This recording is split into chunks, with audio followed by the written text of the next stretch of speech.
right, hello and welcome to another of the Long Ball Football pre-season preview shows. This time we're talking all things Braga, and I'm delighted to say we've got a great friend of the show, Dave Pereira, joining us from That Braga Podcast. Dave, how are you, man? Thank you so much for joining us. Thanks for having me. I'm doing great, doing phenomenal. Can't wait for the Brilliant. season. Brilliant. Yeah, a shame that Cal can't join us. Cal was meant to be with us, Dave's co-host, but he got caught up with a couple of things. So just me and Dave today, but looking forward to getting stuck in, talking about all things Braga. As you say, very eager to get the season started. It's starting this weekend. Although I think it's fair to say for Braga, the season's already going because you've had Right. European football. So I think that's probably a good place to start. I usually start these by saying, how's pre-season been going? But you guys have had actual football to watch. So even though it's only a couple of games, how are you feeling? How are the Braga fan base feeling in general after getting a decent glimpse of the team so far?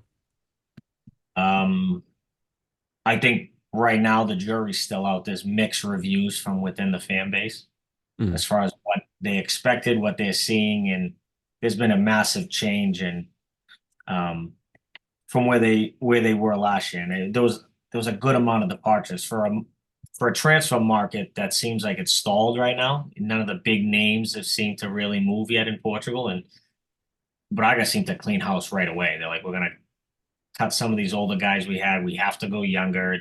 Definitely a problem, and it showed instantly when Jose Font, Pizzi, right out of the hmm gate on.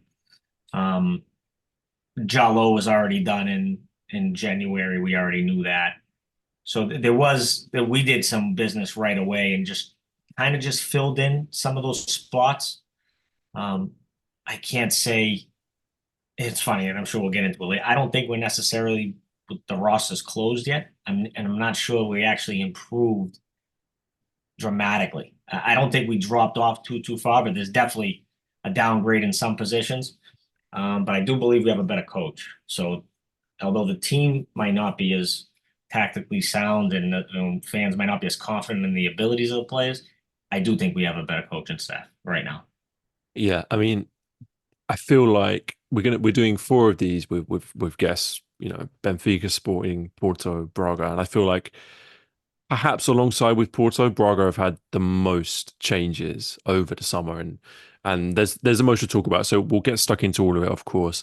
Um, I think perhaps the manager is a good place to start with, actually, because that is obviously a huge change. Daniel Souza comes in from Aruca, replaces um, Arthur George, who went off to Botafogo in Brazil. Seems like he's doing pretty well out there, so Right. fair play to him. But I think it's fair to say that it's a very different coach who came in.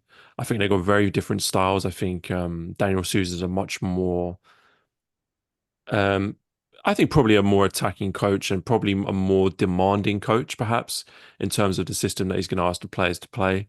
Um, how did you feel about that appointment? And are you happy with Daniel Souza coming in? Because I think he was one of the more coveted managers in the league, certainly as a young manager who achieved great things with Aruca. But there's no point pretending that the step up to Braga is not a big step up. Right. And I agree with you on that. I do think it's a massive jump for him. I do believe he earned it. He's Hmm he's done a phenomenal job. And after the Gil Vicente job he did, he didn't get it. He didn't take a position right away. And I'm sure there were offers even to renew, and he Yeah. didn't take. I remember thinking about it. And I was like, that's odd. He did a Mm. phenomenal job saving that club. You would think he wanted to step up in some way, but maybe he didn't get the job he wanted at that time. Goes into Oroca and does an absolute phenomenal job. And I think he took it over. He might have been in last place. Mm. I think he Eight games. was. It was in like last place and brought him fighting for Europe. And it wasn't until the last 4 weeks of the season where you said, "All right, we're playing for nothing at this point." Hmm So you're talking. It was only two-thirds of the season and took you from last to fifth. That I find that to be a remarkable job. Probably if it's not for Ruben Amorim, he's probably coach of the year. Yeah. Out of the top three, he's probably coach of the year. So I was happy when the Arthur George thing came up and he started taking meetings. He said it got a little ugly and he took a meeting he wasn't supposed to. I think he knew his time was up too. He just didn't get enough Yeah. out of a club. And I the talent level was there.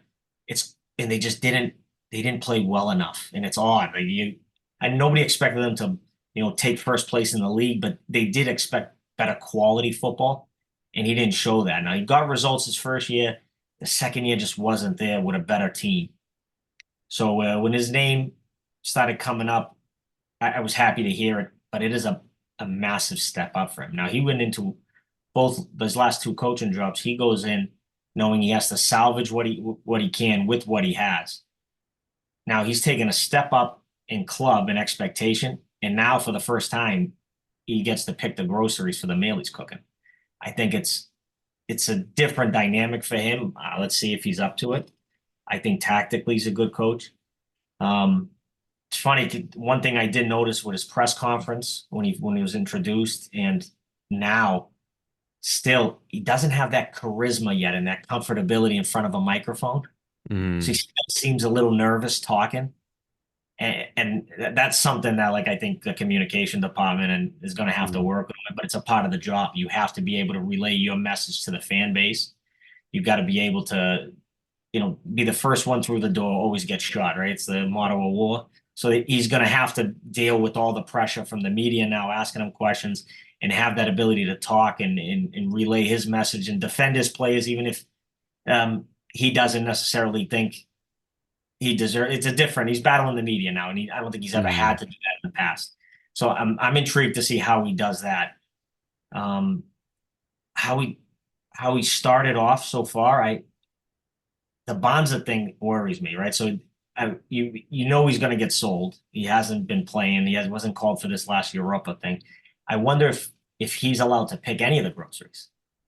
Salvador has such a grasp on the club and the vision for it, and how much decision making does he have in personnel? You can go back and say like he maybe had some picks, but he inherited a pretty good Oroka team. True. And you look at the guys that he brought in that January window. It might have been the two center backs, and I think he brought Hamachi. Was his name Hamachi from Yeah. Boavista?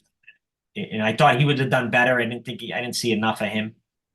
But he got right on the center backs. They did okay. So I'm intrigued to see what he does here. Out of the gate, I'm not. It hasn't been pretty for 90 minutes. He hasn't played it's not. It's better. I like it better than Arthur Jorge. You can kind of see what he's doing. He has some Mm. direct play in him, but I do think he is worried about the defense still. Because I don't think any of those questions were solved. Well, I think that's a really interesting part of his appointment because I think one of the main criticisms leveraged that after George was the defense, right? That Braga's defense really struggled under Arthur George.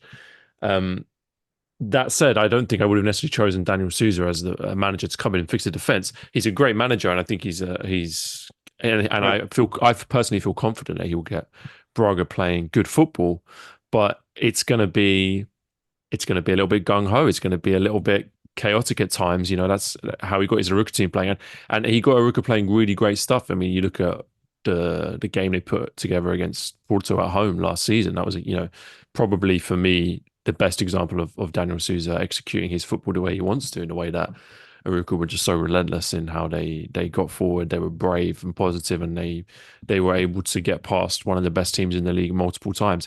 At Daniel Souza's best, that's what he can do. And I think if you're looking at the positive sense, when you give him better players to do that, I think there's a very, very exciting prospect there.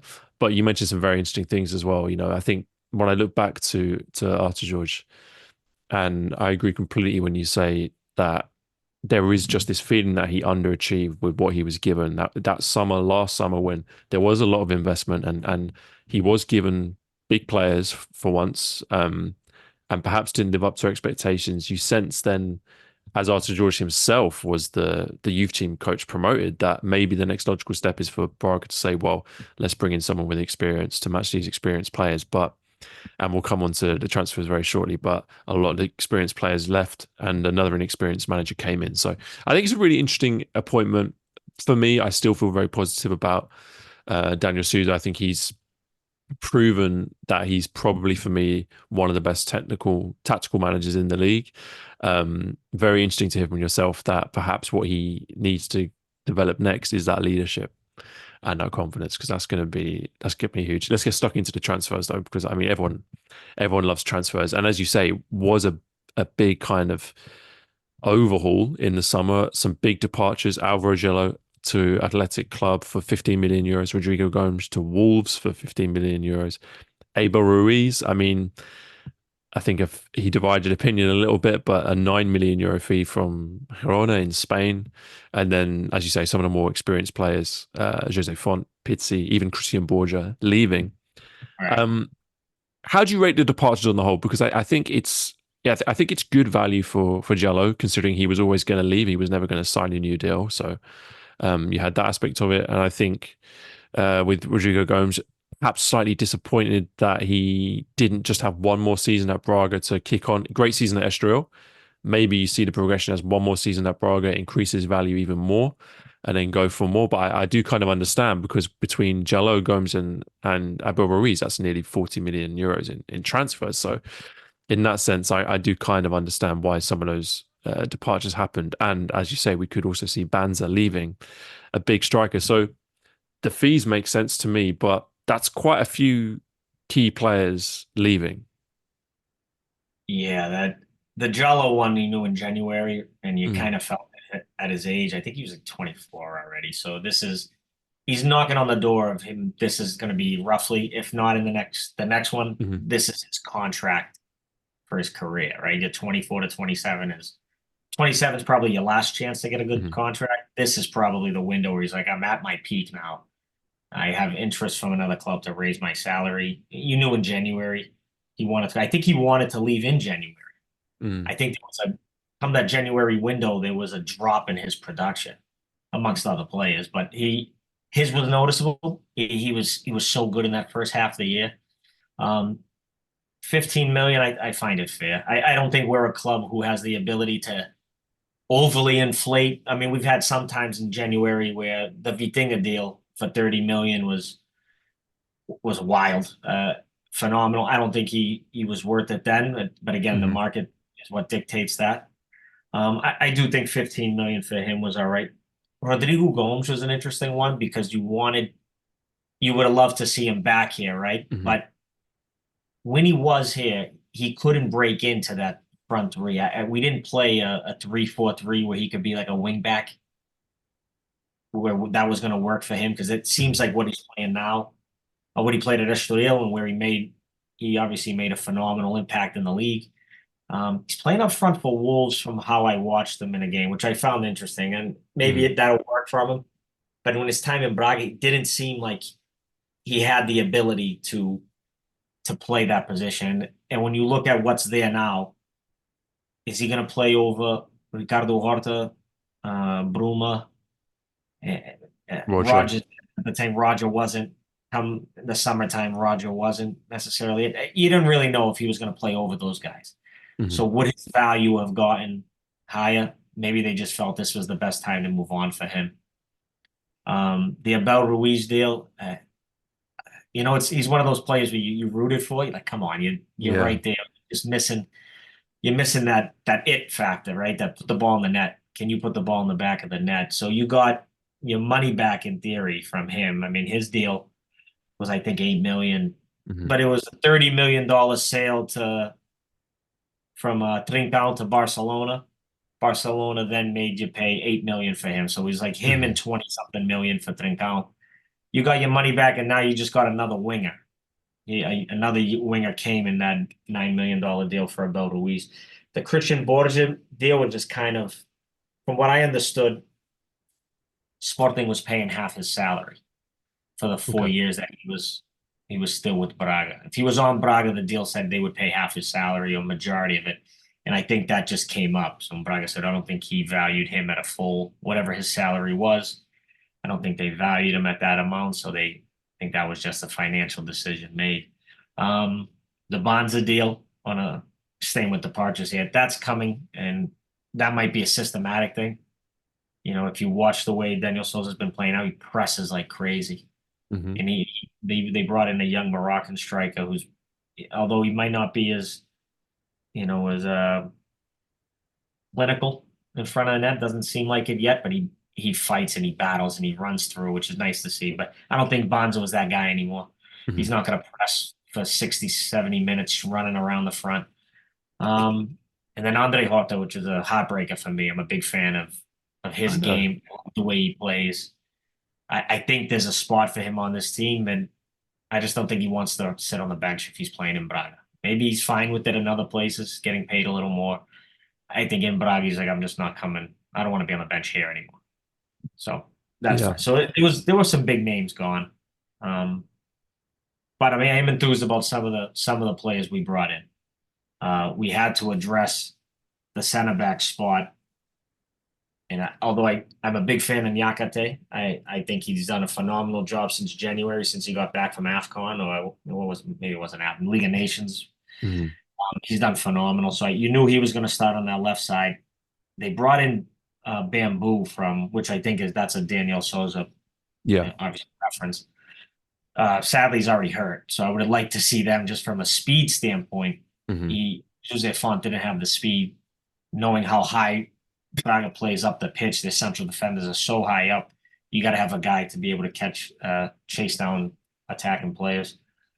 So he's out, but they did spend a ton of money on this young German Yeah. center back, but another left-footed guy. So as of right now, Bright, I think MB is his name. Hmm.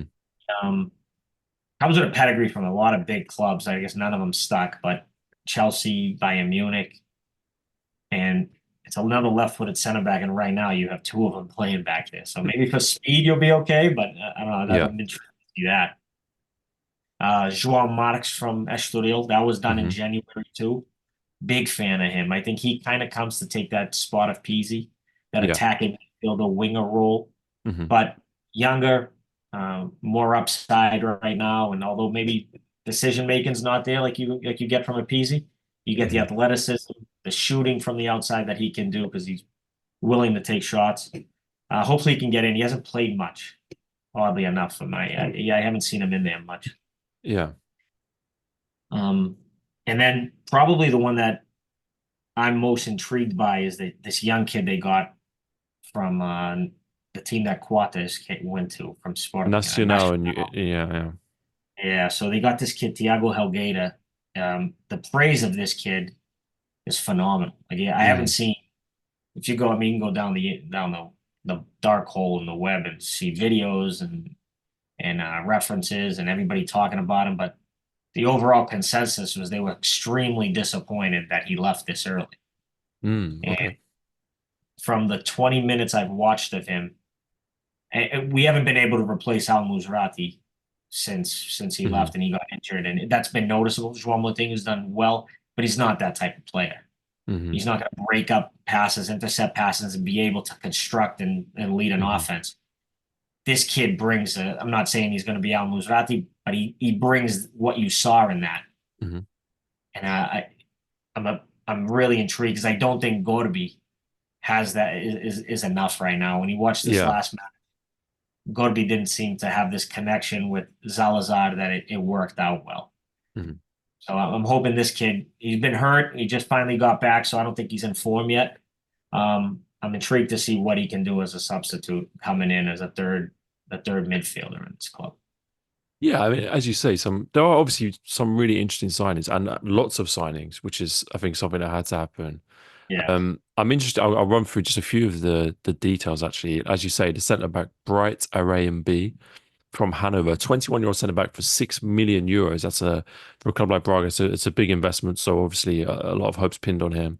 And then Thiago Helguera, as you mentioned, 18 years old, so young, nearly 4 million euros as well. So a big prospect. And then you have Joao Marques, the wing, as you said, El Wazani, the Moroccan striker from Gincamp in France.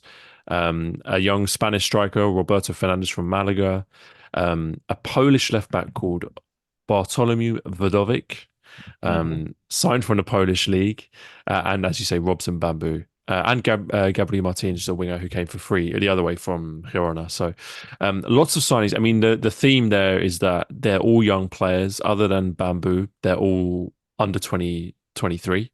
And you mentioned Helguera replacing potentially Maserati. I think that's a really interesting one, and it is kind of eye-opening in a way because I mean, I mean, I love Daniel Maserati. Anyone who listens to the show knows I love that guy. I watched him play in real life a couple of times. It was a privilege because he was fantastic. And for me, one of the most underrated players in the league. I would have had him in the top three players in the league personally. So to replace him with an 18-year-old kid, obviously you can't replace Ali Al-Mazrati like for like without spending the best part of 30, 40 million euros. So to go the other way and say, well, we'll sign the 18-year-old version and hope we get our Right. money's worth is makes sense financially, but then you run the risk of how soon can you bring him in. So really, really interesting signings. A clear strategy though of going for young players. I do think perhaps that does suit Daniel Souza a bit because I was thinking about this in comparison with Aruka. Although the players that he had at Aruka weren't necessarily young, the players like Jason, Christo, Majika, they weren't necessarily young, but they were all players that he developed and he got the best out of. I think you do that more, obviously, with young players than you do with veterans like Pizzi or Jose Font, players like that. So I think in that sense, it does suit Praga, but I don't know whether you think the same. But perhaps you have that feeling of are these players experienced enough, and in the long term, is that something that could buy us? Yeah, no, that's definitely an issue. And that's when I started seeing them cut veterans, you're like, okay, could be just a salary dump, Mm, could be the fact that you're bringing in a young coach who taking a step up in level for him does. And like I said, as soon as I heard him talk to the media, you could see he was still a little nervous. You're like, so can he take authority in a room full of guys who've been I mean, you have European champions and Joseph Font who might not take to your style of running like he would like a young kid who's like, yeah, fine, I'll just run around this field and press. And yeah, mm, Peasy's not going to press. How are you going to talk to Bruma? Are you going to get Bruma to press? It changes everything, So mm, maybe that could have been into it as well. Bring in some young guys with some talent who are going to buy in right away because this is the level they want to get to, and then take another step up after. So it had to be a little bit of both. Um, with, with the Thiago Helgueta thing, you're right. I don't think you're ever replace Musrati, and I'm not even saying he's going to, right? mm, But you see something there that you haven't seen since Musrati. And mm. this last game they started Gorby, and there just wasn't a connection there, and you didn't see it, and you're like, I know what you're trying to do, but Musrati could switch the field with a pass, and he could, if he 100%, oh he didn't look fast, he almost like he could gallop with a stride and get through 100%. the midfield and then make a pass up. And Hmm. he was just a well-rounded player who was undervalued, and Hmm. it worked out. And I don't think you can find a player that does that quite often. So this kid's showing something, and the little bit that I've seen him, and it could just be that I'm looking so hard for that player that it's I want it to be true. I don't even know if it's there, but you're hoping it is. But I'm intrigued. I really am with that. The left back, if I'm going to what I've been hammering Victor Gomez for the better part of half a season now, he hasn't improved. So I thought they would be able to get a right back because him and Joe Menz, I just don't Mm, see how if they're going to develop much more. The left back, I was a big fan of Borja. I don't think he was by any means some world class player, but I thought he was solid. mm, And when they decided to let him go and they brought this Polish kid in who's played in, he was a part of the team that won the league. So I'm like, all right, so he can play with some pressure. Um, but man, him not being able to get on the field over Adrian Marin is kind of shocking to me. He was in mm, for 1 minute or 2 minutes against Rayo Volcano, I think the Spanish club, and he got burnt for a cross in a matter of a minute. And right there, I'm like, okay, it's probably defensive reasons why he's not in the game. Because offensively, he looks mm. okay. He can take the ball, he can put crosses in. He delivers a cross with some force and meaning behind it. But it's probably defensively that he's not ready. So I would like to see them do a little more at the fullback spot. And there's still some rumors coming out. This whole month left.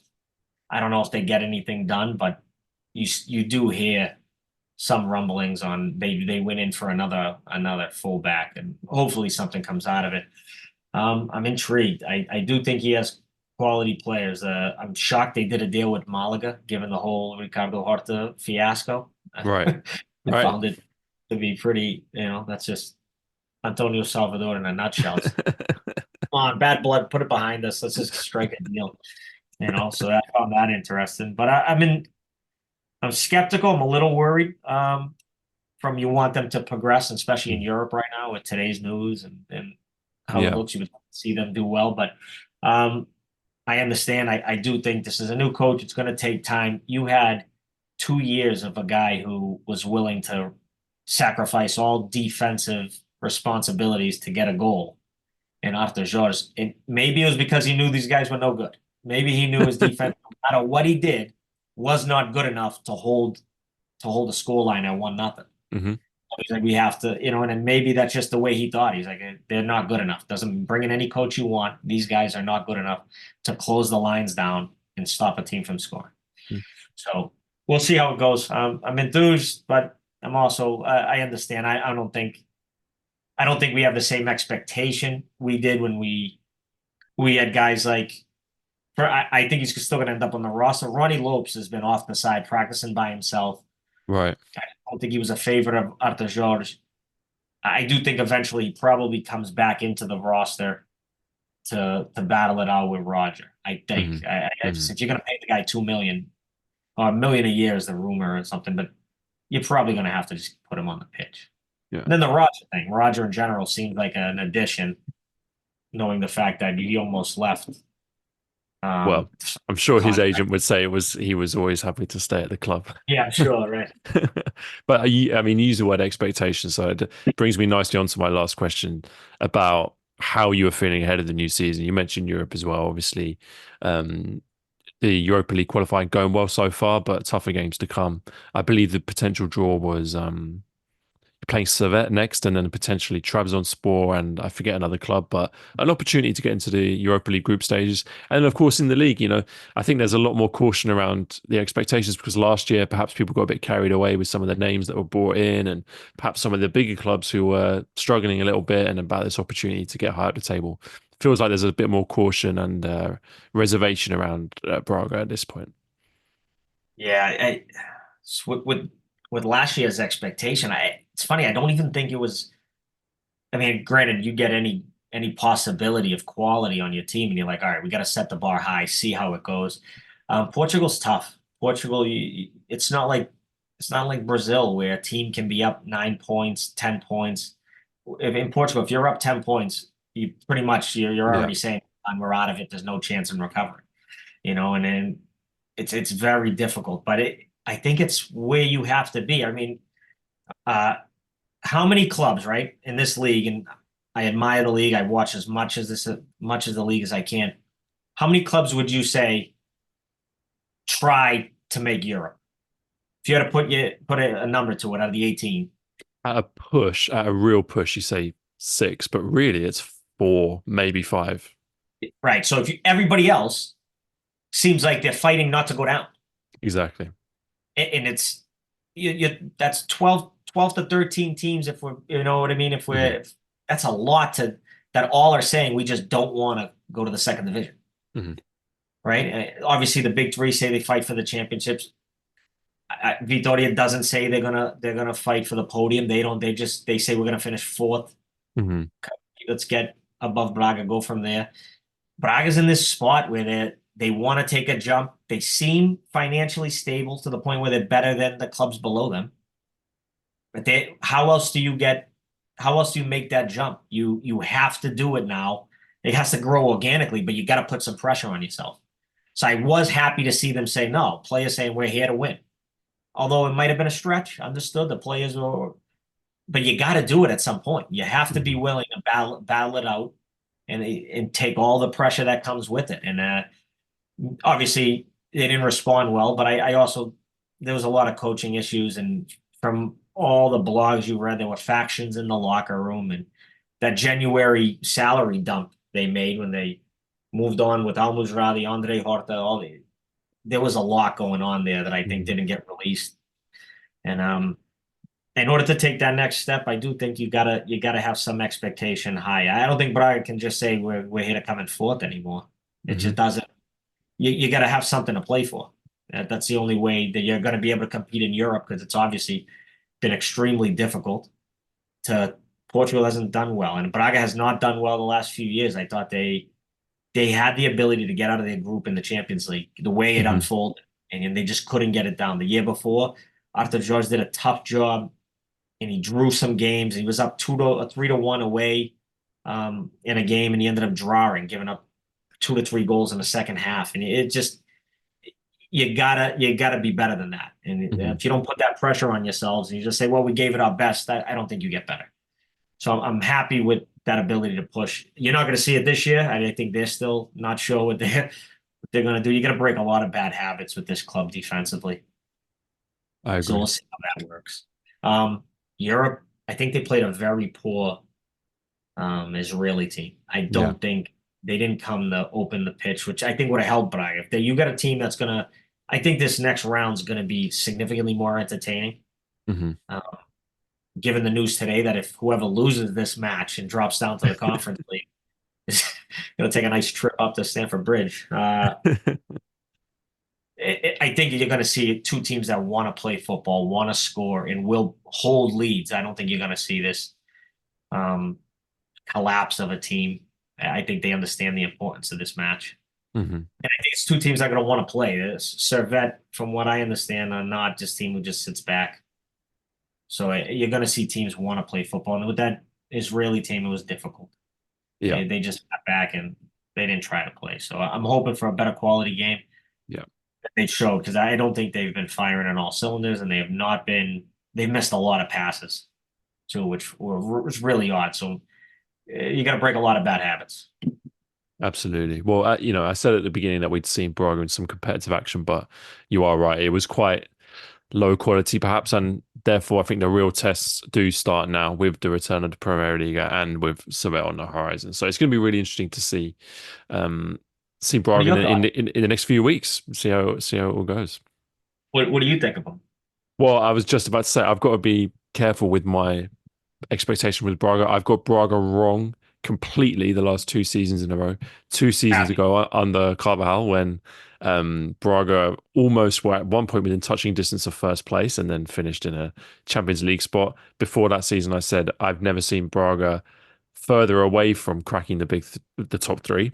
So I got that wrong, and then last season with all the signings, I thought, well, they're in a great position and they've got some exciting signings and a good manager, so they'll be the ones to get in the top two. And then last season happened. So I've got to be I've got to be cautious. But I agree with a lot of what you're saying. I think a lot of interesting signings, great manager. I'm really happy with the manager. But for me, this is a transition year. And I think this is where you start to see if Braga is serious about, the next 5 years. I think this is the season where you see a lot of the seeds sown and a lot of the ideas start to grow and hopefully build something exciting for the next few years with an exciting manager who's learning his trade, some players who are going to grow and become key players for the club. I think it would be a real surprise if you guys had a bad season. I would be surprised by that. I think it will hopefully be a good season with some good moments. Listen, maybe chuck in an Allianz Cup in there for good measure. Why not? And then yeah, hopefully this time at the end of the season we're chatting again and we're talking about a lot of optimism, a lot of things to be positive about, and some really good signs. I think that would be a great success. Dave, listen, I'll let you go. You've given us a lot of your time. I know you're a busy man, so thanks so much for your time. Just a reminder for everyone listening, Dave's co-host of That Braga Podcast, which you can check out on Spotify, and of course a great follower on Twitter. Some funny comments, always worth checking out. But Dave, thank you so much for joining us, man. Really appreciate it. I appreciate it, and you guys do a great job too. I'm a big fan of your show. You guys keep it honest. You're wholesome with your predictions. Wrong or right, you're willing to man up for it, and not many people give anybody the time of day in the Portuguese league besides the big three. But you're willing to say whether you're right or wrong, and that's big. I'm a big fan of it. Keep it up. You guys are a great listener. I appreciate it. Cheers so much, Dave, man. Thanks. Take care.